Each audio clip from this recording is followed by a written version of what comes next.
Hello everyone, Mike here with you guys once again, and it is time for, believe it or not, a video game review. Today I am reviewing a game I recently finished, Horizon Forbidden West. Now, I already reviewed the first game a long time ago, so I have the first game here, and I did two videos on this. I did an impressions video and a review of this game. So check it out if you want, if you're interested in my thoughts on this one. This game, today we're talking about Forbidden West, the second game in the series, as well as the DLC for it, which is called Burning Shores. We're going to be talking about both. I'm also going to be discussing why it took so long for me to finish this game and thus review it. And as well as because this game has been out, I'm going to have to talk spoilers for both, definitely for the first game, but also I may spoil the second game as well because it's been out for a while. So long and short of it, the short answer is: do I recommend this game? Do I recommend Forbidden West? Yes. If you like the first game, you're going to enjoy this one as well overall. Okay, short answer done.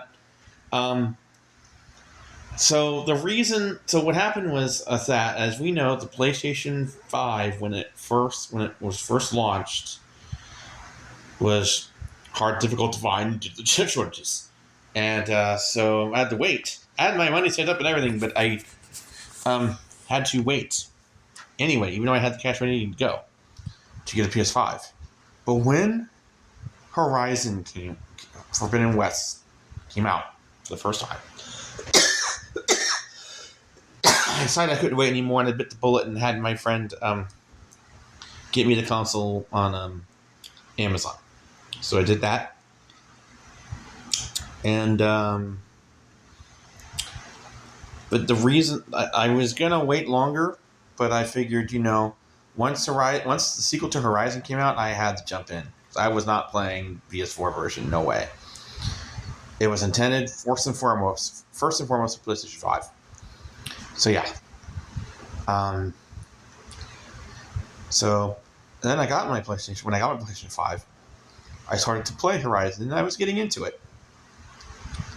But then Planet Georgia happened. I had to move to Georgia, which I did not want to do.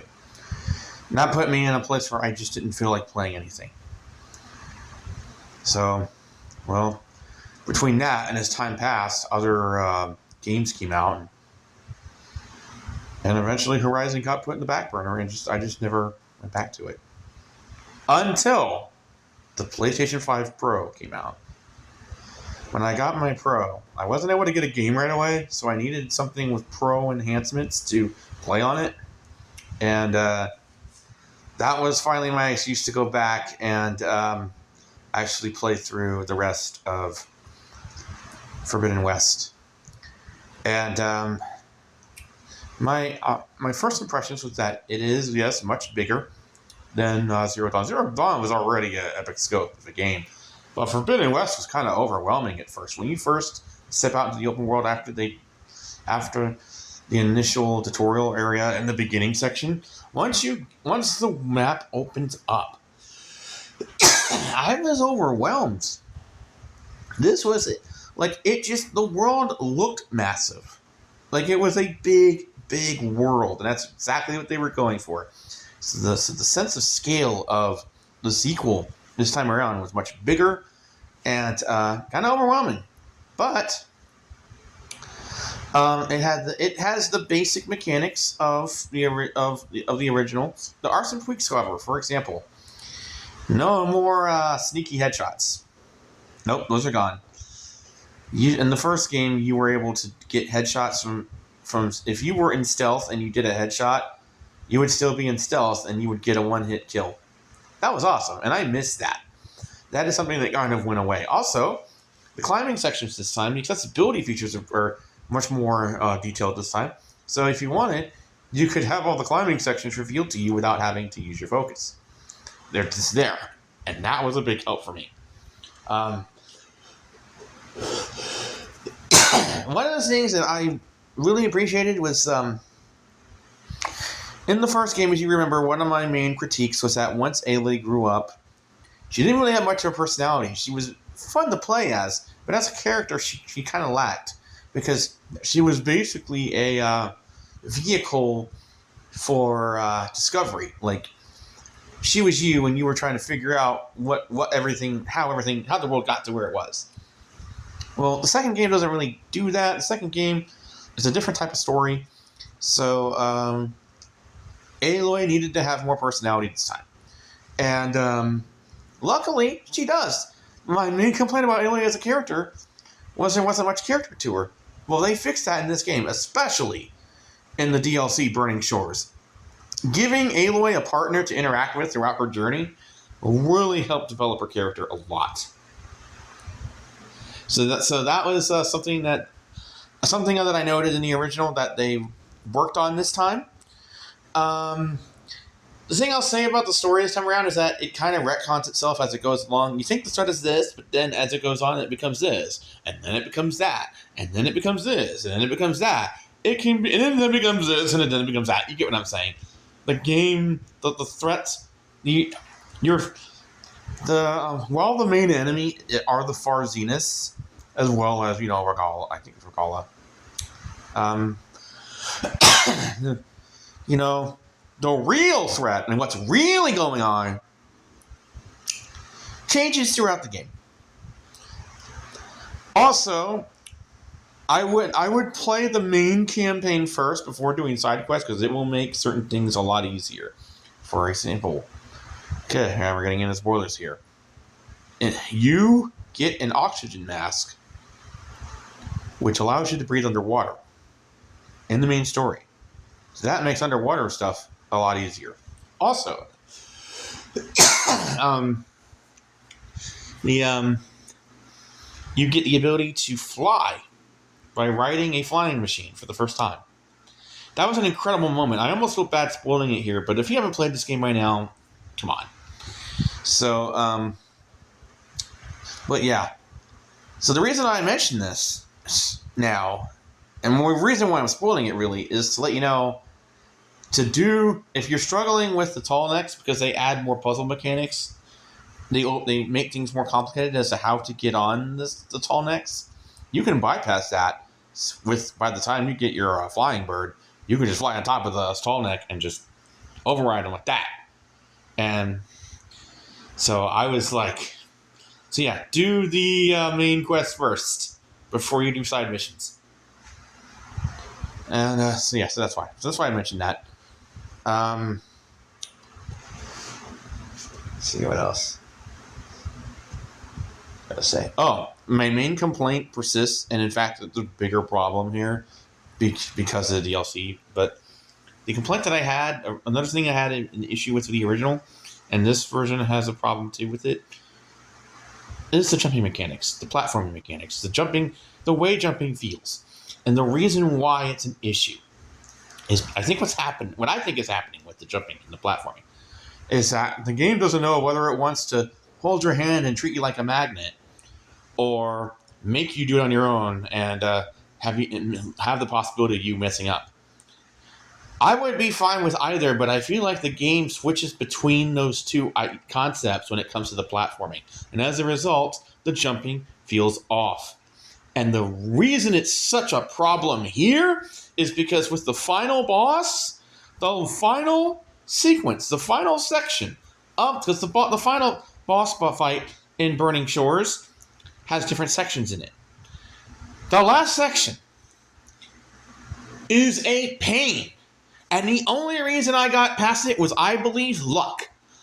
Because the only way to do damage to the final boss at the very end, the final sequence, is when they attack you and you have to jump up. If you get hit and take damage, the shields go back up and you have to wait for the... Oh, it's such a pain. I hated that. It could have ruined the game for me. It definitely brought it down for me quite a bit overall. But, so yeah. The platforming needed to be more focused. It's not as bad as Assassin's Creed, but still, it's not the gold standard. It's not Mario or Uncharted, depending on whether you want to go skill based or automatic type of thing. Um, I just wish they would pick one and stick with it because it can be really confusing whether or not you're supposed to just let the game play itself or you have to get good or time your jumps or whatever. Because sometimes you got to do both in one sequence. And let me tell you, that can throw you off. Combat is it is similar to the first game for the most part. Like I said, there's no more one-hit arrow shots to the head anymore, which is unfortunate because they wear helmets. I would have liked it if they had so many enemies wore helmets, but when the helmet comes off, a one-hit kill to the head, a one-hit shot to the head with an arrow should have done them in. Like I have shot enemies in the head after their helmet was removed. The completely bald guy, for example, and when the arrow hits his head, there's a clinging sound, like there's something, like there's a helmet still on, and no, come on, give me that headshot at that point. At that point, I should get a headshot. I should get a one-hit headshot. I mean, that type of kill. Also, I don't know if this game has a shield outfit that in the original there was a shield outfit. I didn't see it this time, so I don't know if they included it or not, but I did miss the shield that I had in the first game. But also, the way that leveling up works now is that leveling up is different. Leveling up is different than skill points now. It used to be they were tied together. But now, leveling up is still the same as before, and there's still a cap, which is raised in the DLC. It goes from I think it's 50 to 60, maybe it's 40. I don't know. I know 60 is the end cap now with the DLC, which I almost made, by the way. I'm like 2 levels away. But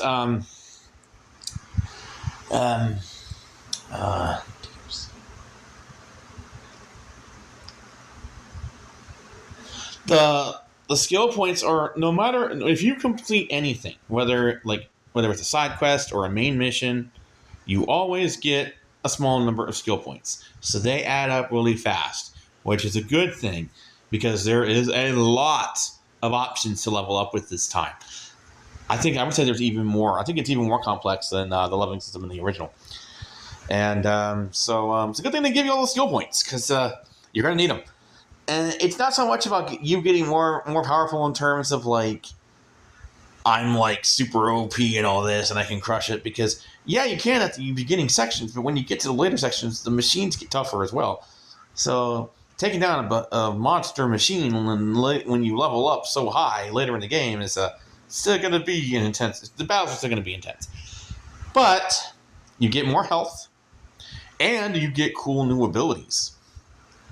So they unlock. So it's not just a simple matter of I'm becoming stronger. It's more of I have more health and there's more things I can do, more options I have to play.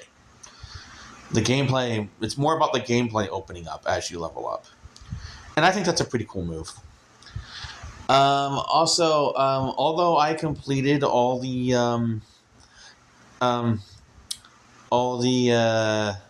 cauldrons in the first game, I really didn't enjoy playing them, and because the cauldrons rely on platforming so much, I didn't really feel like going back and doing the cauldrons this time. I just never really enjoyed them. I can appreciate what they are and what they offer, but by the time I was done with almost everything else, I did every side quest I could and the main story. I was like, do I really need to hack all the machines? No, not really. It'd be one thing if I was trying to collect trophies, but I'm not doing that. The characters, like I said, Aloy's character is improved. There is a tragic loss of a major character that happens really deep in the game that hits you emotionally. The side characters are fun companions to have, like the little character, your supporting characters. They help you out.